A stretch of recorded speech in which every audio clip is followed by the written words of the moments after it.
Hola, ¿cómo están todos? Bueno, ahora tengo lo que es el Brasil 2, 0 Bolivia, el Perú 0, 0 Venezuela.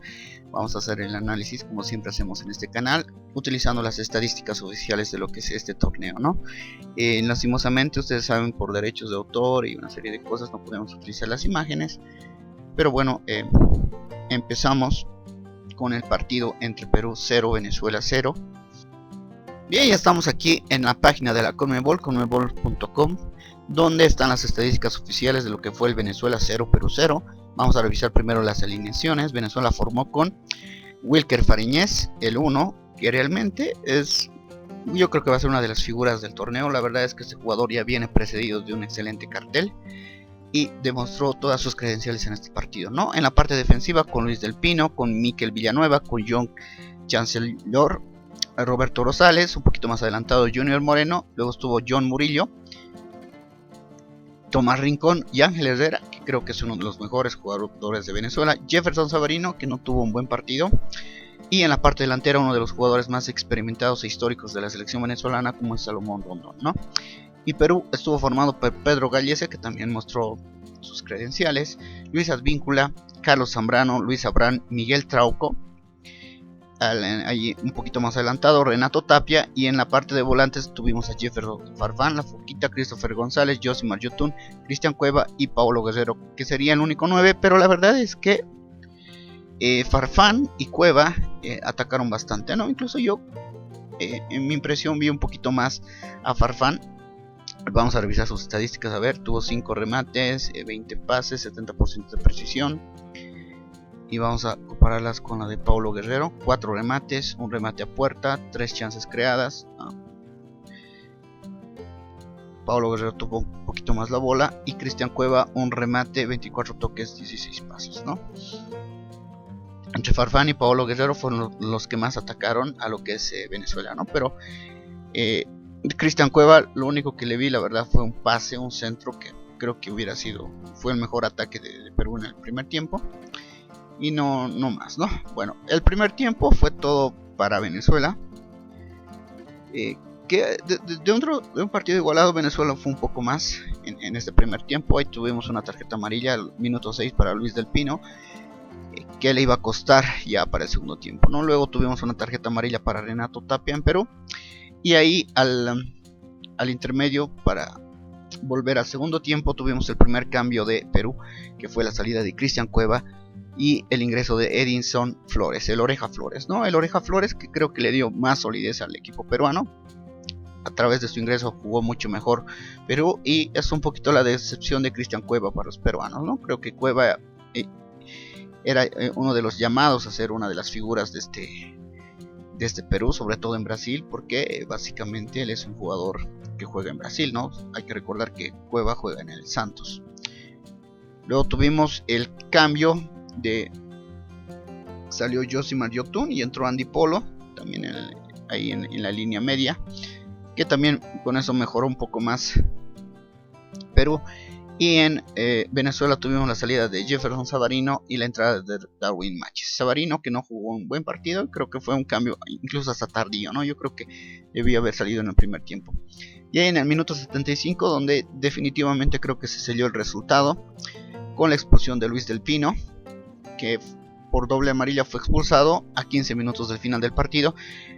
15 minutos en realidad se jugaron 20, de los cuales creo que 15 o 16 fueron totalmente para Perú. Perú tuvo muchas oportunidades de marcar el gol del desequilibrio, pero sobre el final Venezuela mejoró un poquito más, ¿no?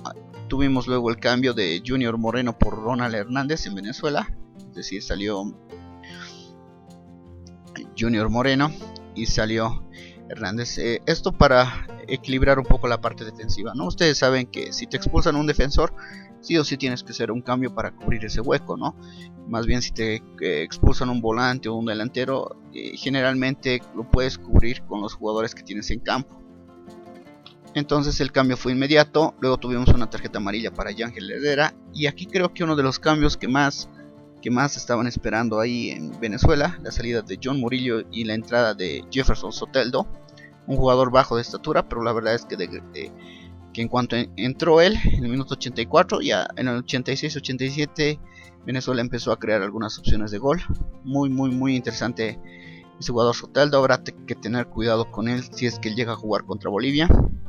Luego tuvimos en Perú recién en el minuto 88, creo que se tardó mucho el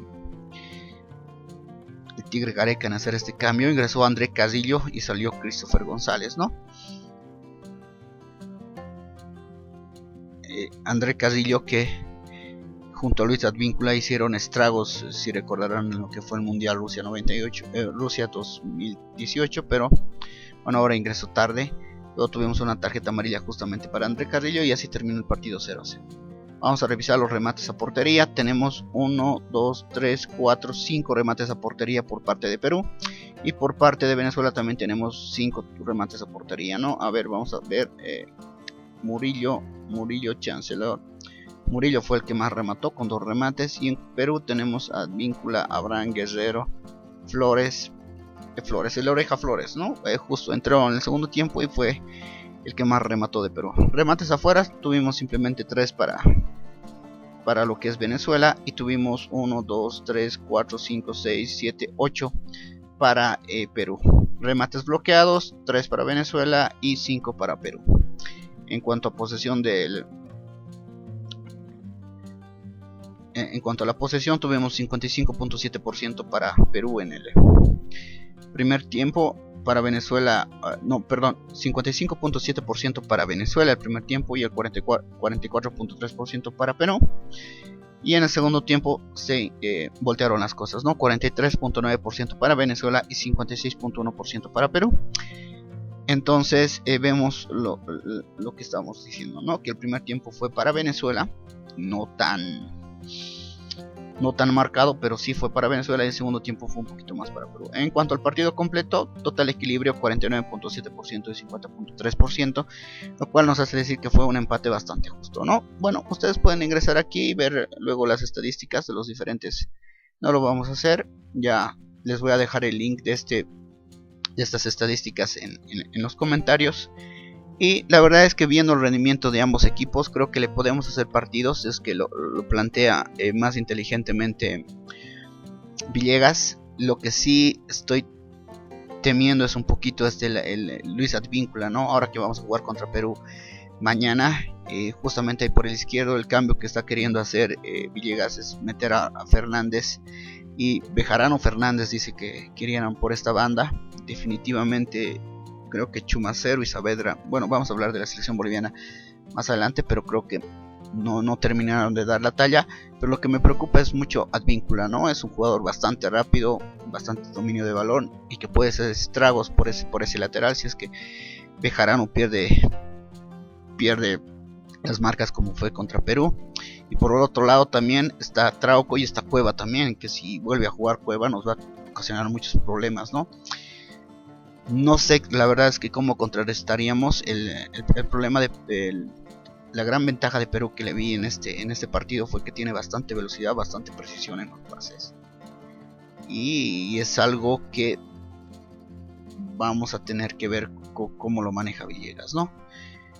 Nosotros no estamos teniendo ese enlace rápido de un jugador que logre habilitar a Martins de forma adecuada, ¿no? Estamos perdiendo el balón mucho antes y ni siquiera estamos llegando a este campo de juego. Bueno, eso nos pasó contra Francia y Brasil, que son equipos de otra categoría, pero Perú tiene también jugadores que si les das espacio te pueden hacer estragos, ¿no?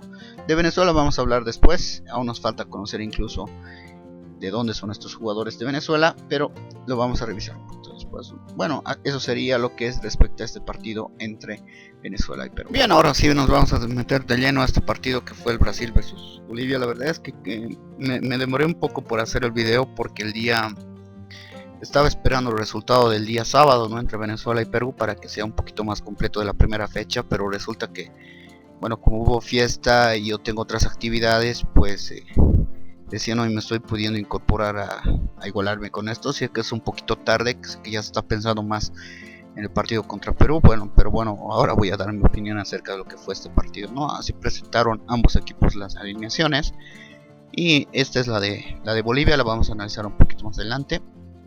Pero antes creo que hay una cosa interesante que me gustaría comentarles.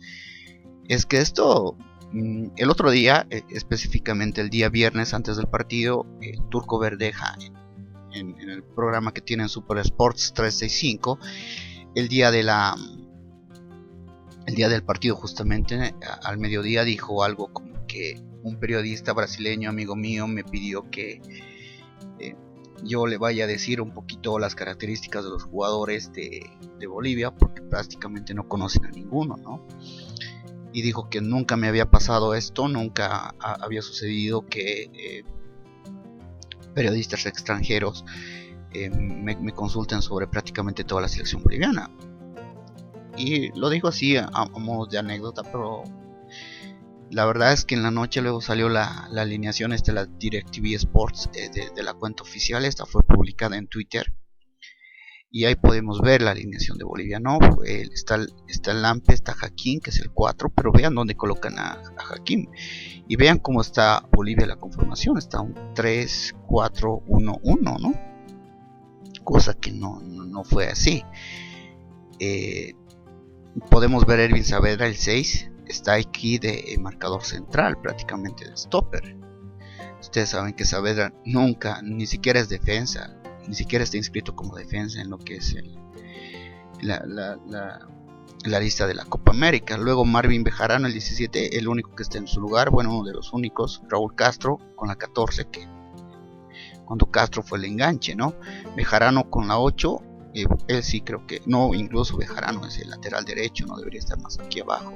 Fernando Saucedo con la 20, sí está en su lugar, Saucedo. Jusino con la 22, prácticamente de doble 5, ahí adelante de volante, cuando Jusino era uno de los centrales. Chumacero con la 3, sí está en su lugar Chumacero. Leonel Justiniano sería el enganche. Es decir, este tipo de cosas te llaman un poquito la atención. Yo me fijé esto ya recién el día sábado, cuando pasó el partido, justamente cuando estaba buscando material para este video, pero me pareció bastante extraño, ¿no? Es decir, en una transmisión oficial, y sobre todo conociendo cómo son en estos asuntos los argentinos, ¿no? Que se fijan todo, y creo que en los argentinos se conocen hasta los jugadores de la división D, donde juegan Atlas y Ituzaingó, no sé qué otros equipos, pero se conocen todo eso, y que vengan a cometer estos errores con la selección boliviana me llama mucho la atención, y creo que debería llamar la atención a todo lo que es el fútbol boliviano, ¿no? Y cuánto realmente nos están conociendo en esta época del internet, o qué es lo que está pasando para que ocurran este tipo de cosas. Bueno, ahora vamos a pasar a las estadísticas del partido. Bueno, ya estamos con las estadísticas de lo que fue el Brasil 3-0 Bolivia. Vamos a revisar algunas cosas más acá, porque bueno, es Bolivia. Tenemos la alineación de Brasil, que jugó con Alisson, que fue, aparte de una sola jugada que tuvo, creo que otro espectador de lujo de la selección brasileña. Luego estuvimos con Felipe Luis, con Thiago Silva, con Marquinhos, con Dani Alves, con Fernandinho, con Casemiro, con David Neres, con Coutinho, con Richarlison y Roberto Firmino como único delantero, ¿no? Vamos a revisar cuáles fueron los jugadores que más patearon al arco. Felipe Luis apenas creó una chance, pero vean su porcentaje de pases: 100 toques, 72 pases, 92% podríamos decir de precisión de pases, ¿no? Muy alto, la verdad. Thiago Silva, otro jugador con 2 remates, 93 toques, 85 pases, 96.5% de la precisión de pases. Tenemos a Marquinhos con un remate a puerta, 0 chances creadas, 94 toques, 89 pases, 93.3% de pases. Estos tres jugadores, los tres defensas de Brasil, en lo que vamos, no bajan del 90%, ¿no?, de pases. Luego está 2 remates, 0 remates a puerta, 0 chances creadas, 89 toques, 65 pases, 86.2% de precisión de pases de Dani Alves, que es el que menos precisión tuvo, pero 86 la verdad es muy alto.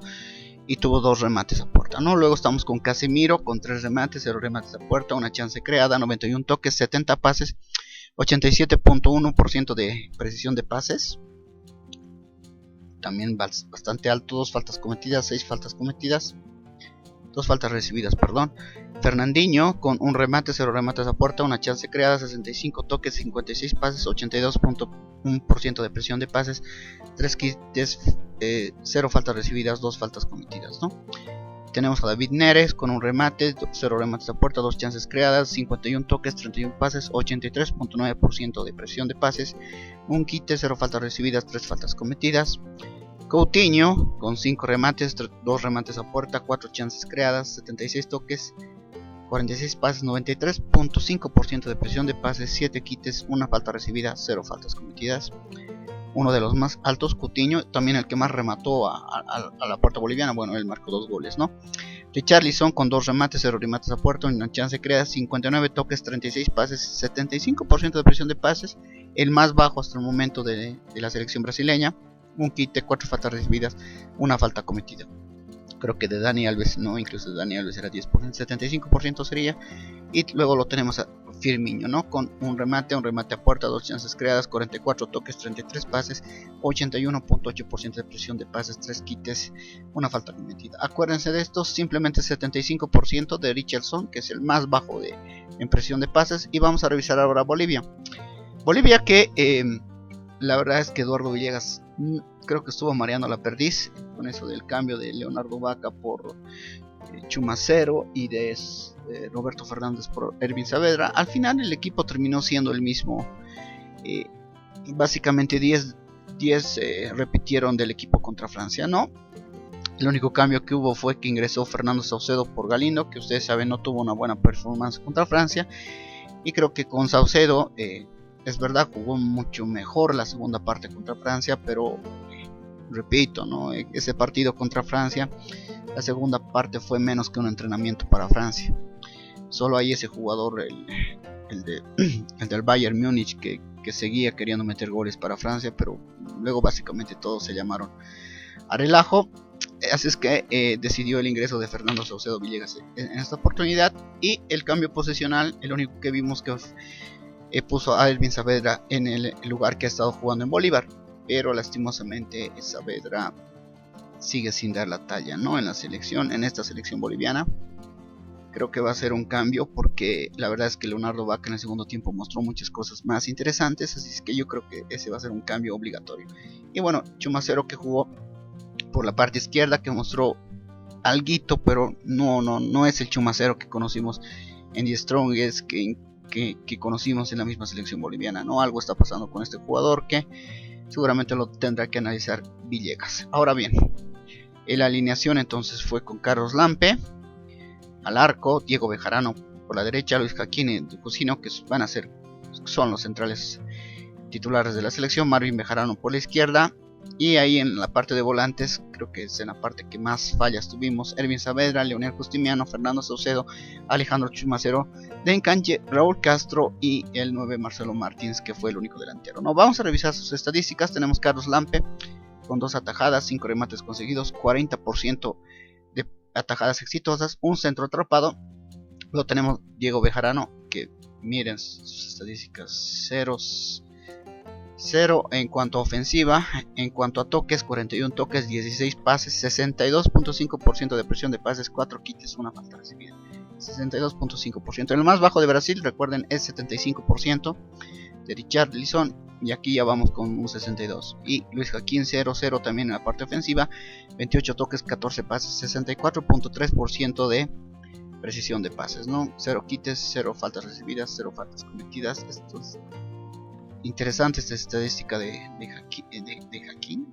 Siendo un defensor central debería tener números en esta parte, pero bueno, 64 también bastante bajo. Adrián Jusino, que fue la figura del partido para Bolivia, un remate, 0 remates a puerta, 0 chances creadas, 23 toques, 11 pases, 72.7% de precisión de pases, ¿no? 2 faltas cometidas, igual muy bajo. Marvin Bejarano, 0 en la ofensiva, cuando en The Strongest en The Strongest juega totalmente adelantado Bejarano, porque el fútbol boliviano así se lo permite. Contra Brasil prácticamente no pudo subir. 37 toques, 9 pases, 66.7% de presión de pases, 5 quites, 2 faltas recibidas, 0 faltas cometidas, ¿no? Luego tenemos ya en la parte central Alejandro Chumacero con 0-0-0, 34 toques, 20 pases, 65% de presión de pases, 2 quites, una falta recibida. Fernando Saucedo, que es el más bajo hasta el momento, 0 en la parte ofensiva, 15 toques, 10 pases, 50% de precisión de pases, ¿no? Muy bajo para Saucedo esto, un quite y 2 faltas cometidas. Luego tenemos a Leonel Justiniano, que 0 remates a puertas, una chance creada, 40 toques, 27 pases, 85.2% de presión de pases, lo cual es el más alto, creo que va a ser el más alto de Bolivia. 2 quites, una falta recibida, 4 faltas cometidas, no, creo que es el más alto de Bolivia, es 85%. Ervin Saavedra, 0 remates a puerta, una chance creada, 39 toques, 22 pases, 72.7% de presión de pases, 2 quites, 3 faltas recibidas, una falta cometida. Luego tenemos a Raúl Castro, que es creo que el segundo más alto con este 78.9, un remate, 0 remates a puerta, 0 remates creados, 0 chances creadas, 37 toques, 19 pases, 78.9% de precisión de pases, 4 quites, 2 faltas recibidas, 0 faltas cometidas. Y tenemos por último Marcelo Martins, ¿no? Nuestro único delantero, 2 remates apenas, 0 remates a puerta, 0 chances creadas, 30 toques, 17 pases, 70.6% de precisión de pases, 0 quites, una falta recibida, 0 faltas cometidas. Si nos dejamos llevar por esto, estamos viendo que casi todos están muy por debajo del último en precisión de pases de Brasil, que fue Richarlison con 75%, excepto creo que Justiniano, Saavedra y Castro son los únicos que sobrepasan ese 75%, ¿no? Y el que más es Leonel Justiniano con 85%, que básicamente es el promedio de todos los defensas de Brasil. En cuanto a los que ingresaron, tenemos Ramiro Vaca con Ramiro Vaca simplemente jugó 15 minutos, 2 chances creadas, 10 toques, 9 pases, 88.9% de precisión de pases, ¿no? Ramiro Vaca que entró bastante bien. Leonardo Vaca con un remate a puerta, 10 toques, 2 pases, 50% de pases, es decir, de los 2 pases que hizo, uno lo hizo mal y uno lo hizo bien, pero bueno, fue el único que remató a puerta. Y tenemos a Diego Guayar, que 0 remates a puerta, 0 chances creadas, 15 toques, 9 pases, 88.9% de presión de pases, bastante interesante para un jugador que es un volante mixto, ¿no? Una falta recibida, seguramente va a ser cambio en la selección. Y bueno, ya vamos con lo que fue el partido. Yo la verdad, tenemos la tarjeta amarilla en el minuto 20 para Saucedo. Yo la verdad les digo, recordé mucho el partido contra Francia, solamente que ahora este partido era por los puntos, y solamente que Francia aquella vez encontró el gol en el minuto 5 y prácticamente luego como que bajó el pie del acelerador, ¿no? Esta vez Brasil no encontró ese gol, Lampe estuvo acertado en esa única oportunidad que tuvieron en el primer tiempo, pero básicamente Bolivia tampoco pasó mucho la mitad del campo de juego en los primeros 20 minutos, ¿no? Noté un Brasil bastante nervioso. Recuerden cuando acabó el primer tiempo y un abucheo total en todo lo que fue el estadio Morumbi. Y de hecho entró bastante nervioso también en el segundo tiempo, pero tuvo esa ayuda de la tecnología que le permitió enderezar todo a lo que es el partido, ¿no? Bueno, antes recordar que la amarilla para Saucedo fue a causa del VAR. Saucedo había cometido una falta y el árbitro pidió ver el VAR. Cuando vio el VAR se dio cuenta de que era una falta que merecía una tarjeta amarilla. Así es que, bueno, tenemos el primer jugador sancionado por tarjeta amarilla a través del VAR en Copa América, ¿no? Luego también tuvimos el primer penal sancionado por VAR en Copa América, pero la verdad es que era penal. Era una mano que estaba un poquito alejada del cuerpo, sí estaba alejada, y que interrumpía un remate franco que no sé si iba al arco, pero era bastante peligroso, ¿no? Así es que también bien cobrado esta falta. Y ahí se terminó de desmoronar todo, ¿no? Cuando marcó el primero Coutinho ya sabíamos que íbamos a perder. La cuestión era saber por cuánto. A los 3 minutos Firmino, que marcó otro gol, creo que era una de las únicas desatenciones que tuvo Jusino, aunque bueno, el centro se lo permitió Bejarano, ¿no? Que si comparamos los laterales, Bejarano es bastante rápido para División Profesional de Bolivia, pero es muy lento para este tipo de torneos, ¿no? Donde ya estás jugando con jugadores de otro nivel. Ahí ya empezamos con los dos cambios. Villegas vio que Saucedo no estaba bien y entró lo que es Diego Guayar. Prácticamente fue puesto por puesto. Es que no tenemos mayores comentarios. Y luego Leonardo Vaca por Saavedra, ¿no? Que fue sí un cambio que mejoró un poquito más la ofensiva de la selección boliviana. Y Leonardo Vaca es un jugador más atrevido, que ya remató contra Francia y ahora también fue el único que creó esa oportunidad contra Brasil. Pues yo creo que se ha ganado la titularidad. Lastimosamente hubiéramos esperado algo de eso de Ervin Saavedra, pero no terminó de aparecer, ¿no? Y luego tenemos el último cambio, que salió Raúl Castro por Ramiro Vaca. Castro que creo que jugó un buen partido. El problema es que si todos estos volantes están fallando y la conexión no termina de llegar a Castro, ¿no? Castro tuvo que defender, tuvo un caño tremendo, mostró algo de su categoría, pero el equipo no lo acompaña, ¿no? Y entró Ramiro Vaca con su juventud, que hizo algunas cosillas interesantes en los 15 minutos, pero bueno, habrá que ver si juega el siguiente partido, ¿no? En cuanto a Brasil, bueno, empezó a hacer los cambios, entró David Neres, salió David Neres y entró Everton. Y este cambio interesante también, salió Richarlison y entró William, ¿no? Luego ahí tenemos el gol de Everton. Everton, jugador del Gremio, un jugador bastante joven que mostró sus credenciales en este partido. Prácticamente en medio de toda la defensa boliviana lanzó ese bombazo que no pudo hacer nada Lampe, ¿no? Aquí tenemos los goles, los tres de Brasil: Coutinho y Everton. Remates a portería, nosotros tuvimos una sola, la que les menciono, de Leonardo Vaca en el minuto 88, y de Brasil, que también curiosamente simplemente tuvo dos, ¿no? Marquinhos y Firmino, las únicas dos que fueron a la portería. En cuanto a remates afuera, ahí sí tuvimos un poquito más, una de Marcelo Moreno Martins, otra de Castro y otra de Jusino, ¿no? Y de Brasil tuvimos Thiago Silva, Coutinho, Thiago Silva, que es el defensor de Brasil, ojo, de cabeza. Nos llegaron Casimiro y Dani Alves, ¿no? Y en cuanto a remates bloqueados, ahí sí total superioridad de los brasileños. Nosotros simplemente tuvimos la de Marcelo Martins, minuto 82.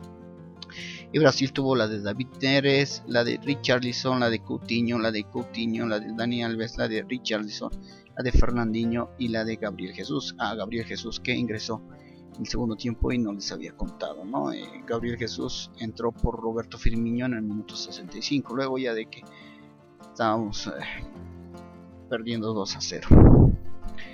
En cuanto a la posesión del balón, tenemos que el primer tiempo 77.3% para Brasil, apenas 22.7% para Bolivia. En el segundo tiempo 71.7% para Brasil, 28.3% para Bolivia, es decir, prácticamente solamente tuvimos posición del 25.7%, y más que todo fue para Brasil con el 74.3%, ¿no? Y bueno, aquí están las estadísticas, está mostrando un poquito. Quería ver, como Jusino fue la figura del partido para Bolivia, quería ver cuántos recuperaciones tuvo estas tres recuperaciones. En cuanto a bloqueos defensivos, tiene 1, 2, 3, 4, 5 bloqueos defensivos. En cuanto a quites perdidos, bueno, no tuvo ni un quite perdido. Despejes, un despeje. Intercepciones, 2 intercepciones. Quites ganados, no tuvo quites ganados. Y vamos a ver qué tal le fue a Raúl Castro, que fue el otro jugador que tuvimos. Interesante, ¿no? Ahí tuvimos defensive blocks. De Castro lo que nos interesa es la posición, ¿no? Hay regates exitosos, 2 regates exitosos, y dribles apenas 1, ¿no? Vamos a ver su distribución, pases buenos. Castro se movió más que todo por la parte derecha, si damos cuenta, ¿no? vamos a revisar todo lo que es esto mismo, pero de el jugador que más porcentaje de aciertos en los pases tuvo, que es Justiniano, que nuevamente vemos que por la parte derecha también fue que más se movió, ¿no? Bueno, esas son las estadísticas. Les voy a dejar este link en la parte de abajo. Les he querido compartir así. Bueno, así va a ser como voy a analizar los distintos partidos de Bolivia, ¿no? Bien, aquí tenemos la calificación de los jugadores. Pues bueno, la figura ha sido Jusino, no más que todo porque tuvimos que defender. Y bueno, en estos partidos contra Francia y contra Brasil, Jusino mostró carácter, mostró quite, diré, mostró buena lectura de los partidos, ¿no? Porque tuvo 2-3 buenas intervenciones contra Brasil, quitando el balón justamente en pases filtrados, lo cual me parece bastante interesante. Y bueno, nos pelotearon básicamente los franceses y brasileños, y ahí Jusino fue uno de los que se interpuso, ¿no? El jugador del match obviamente para la organización fue Philippe Coutinho, que marcó 2 goles, ¿no?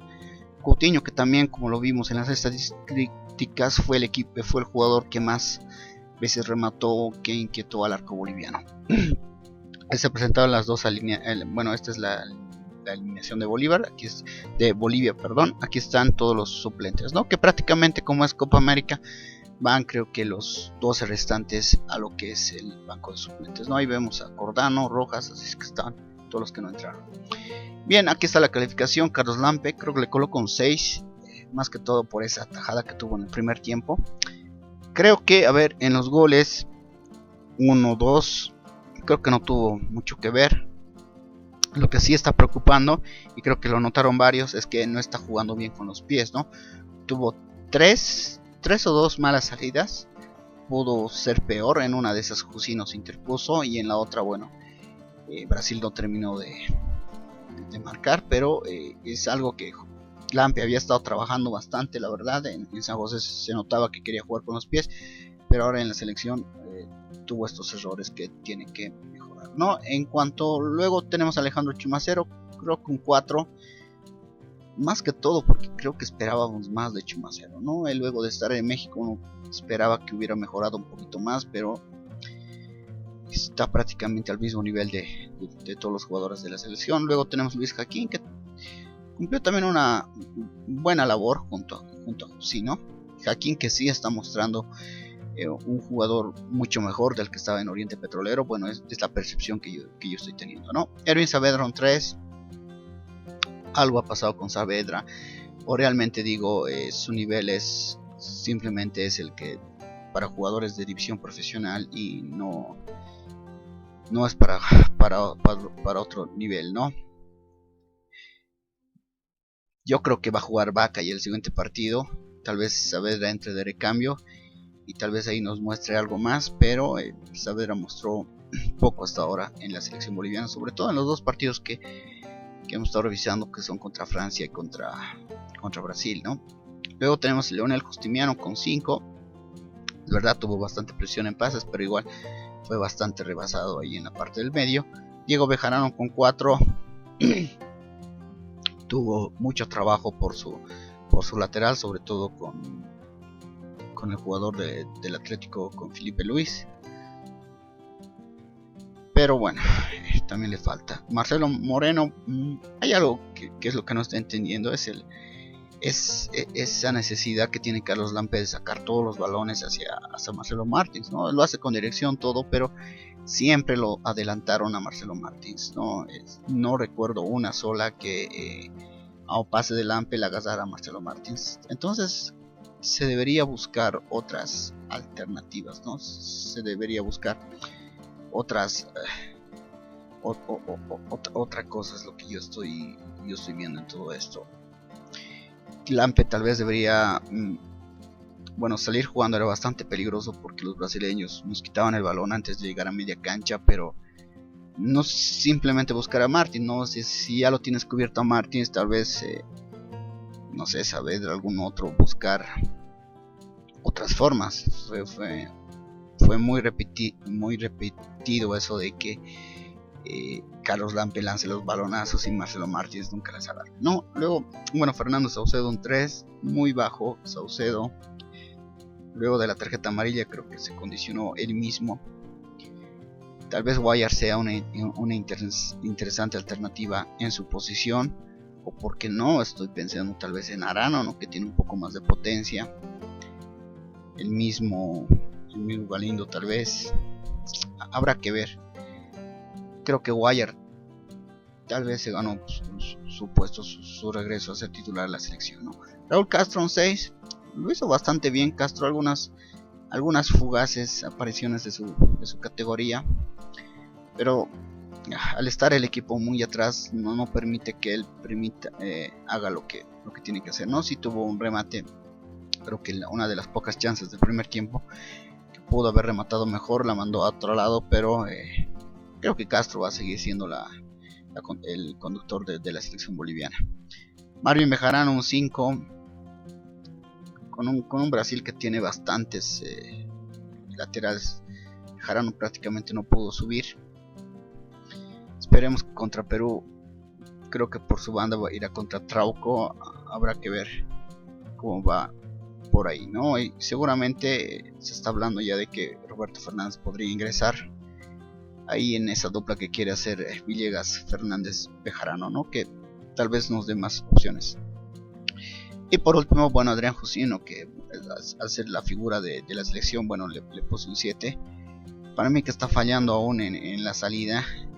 Quizás si tuviera un poquito más de calidad o buen manejo de balón, Lampe podría salir un poquito más con él, pero en cuanto a lo defensivo bastante bien, y eso era lo que se requería este partido, ¿no? Se necesitaba carácter y alguien que despejara los balones, y Jusino fue justamente ese hombre. En cuanto a los que ingresaron, pues Leonardo Vaca hizo lo suyo, remató, fue el único que remató al arco brasileño y seguramente va a ser titular en el siguiente partido. Diego Guayar, que también cumplió con lo suyo, y también yo auguro que va a ser titular en vez de Fernando Saucedo. Y luego tenemos a Rabino Vaca, que simplemente entró 15 minutos, hizo una falta, intentó hacer algunas cosas interesantes. No creo que juegue de titular, tal vez vuelva a entrar de la misma forma que lo hizo ahora ante Perú. Pero bueno, Ramiro Vaca, que es un jugador que esperemos que sea el conductor que estamos deseando tanto, sobre todo en las eliminatorias, ¿no? Esta Copa América es para que sobre todo él gane experiencia. Bien, así están las posiciones del grupo A, B y C. Hay que recordar que ya se ha jugado todo el grupo B. Del grupo C se ha jugado el Uruguay-Ecuador. Falta el Chile-Japón, que va a ser el único partido del día de hoy. El día de hoy es lunes 17 de junio. Entonces tendríamos, ¿no? Brasil, un partido jugado, un partido ganado, 0 empatados, 0 perdidos, 3 goles a favor, diferencia más 3 goles, 3 puntos. Perú y Venezuela, que empataron con 0 en todo y tienen simplemente un punto, y nosotros que con un partido jugado tenemos menos 3 goles de gol diferencia, ¿no? Luego está Colombia en el grupo B, Colombia que le ganó a Argentina, una Argentina que ahora los argentinos dicen que le van a ganar a Qatar, que Paraguay no es equipo, y así les fue contra Colombia, ¿no? Que Colombia tiene un partido jugado, un partido ganado, 0 empatados, 0 perdidos, 2 goles a favor, 0 goles en contra, más 2 goles de diferencia, 3 puntos, ¿no? Luego están Paraguay y Qatar, que empataron 2-2, tienen un punto, pero tienen 2 goles de diferencia, y al último está Argentina con menos 2 goles de diferencia, 0 puntos. Y en cuanto al grupo C, tuvimos, la verdad es que al mejor equipo de la Copa América. Bueno, es un equipo, no es nuevo, ¿no? A diferencia de varias selecciones, Uruguay mantiene la base de lo que fue de cuando ganaron la Copa el 2011 en Argentina. Y ahí está Suárez, ahí está Cavani, ahí está Lodeiro, ahí están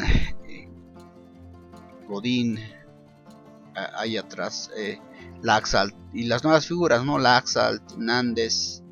Realmente creo que va a ser el torneo de Uruguay, a menos de que algo raro pase.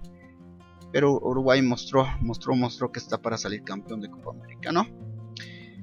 Un partido jugado, un partido ganado, 0 partidos empatados, 0 partidos perdidos, 4 goles a favor, 0 goles en contra, más 4 gol diferencia, 3 puntos. y Chile y Japón que van a jugar el día de hoy, y Ecuador que estaría con -4, ¿no? A nosotros que nos interesa por el momento estos empates de Perú, Venezuela, Paraguay, Qatar ya están dando ahí la opción a que de estos dos grupos salgan los dos mejores terceros, ¿no? Lastimosamente nosotros estamos en el último lugar. Recién empieza, pero viendo las cosas tendríamos que esperar que Colombia derrote a Paraguay y a Qatar, así se consolide primero del grupo, que le meta buena cantidad de goles a Qatar, que nos convendría eso si nosotros queremos aspirar a salir terceros de grupo, y que habrá que ver Chile-Japón, ¿no? ¿Cuál es el nivel? La verdad es que es uno de las incógnitas que tengo. Chile está en un recambio generacional, y Japón que por lo que estoy averiguando está trayendo a un equipo más o menos sub-21, no está trayendo tanto a su primer equipo a esta Copa América, y es todo una incógnita. Japón esta noche a las 7 vamos a ver seguramente qué es lo que nos puede ofrecer. En lo que respecta al grupo A, tenemos que mañana se juega el martes 18 de junio, tenemos a las 5:30 Perú versus Bolivia, que tenemos que ganar obviamente. Creo que tal vez un empate nos podría servir siempre y cuando pensáramos que Brasil va a derrotar a Venezuela por más de 3 goles, ¿no? Que esos 3 goles nos pueden terminar pesando en la clasificación. Pero bueno, hay que ser positivos, solamente son 40 millones de euros de diferencia entre Perú y Bolivia. Contra Brasil hay que recordar que eran como 950 millones de euros de diferencia, así es que tendría que ser un partido un poco más equilibrado, y Bolivia se tendría que podría atacar un poquito más o proponer algo más de lo que vino proponiendo hasta ahora, tanto contra Francia y Brasil. Y a las 8:30 tenemos el Brasil versus Venezuela, que como les decía, si Brasil gana, que lo haga por más de 3 goles. Y en todo caso, si Venezuela puede dar la sorpresa, que lo gane o lo empate, ¿no? Y veremos luego, vamos a analizar cuáles son las posibilidades de Bolivia. Yo creo que ya para el siguiente, ya concluidas las 2 fechas, vamos a analizar cuáles van a ser los clasificados y cómo van a quedar las llaves, pero ya una vez que pasen estos 2 partidos, ¿no? Gracias y bueno, que le vaya bien a Bolivia.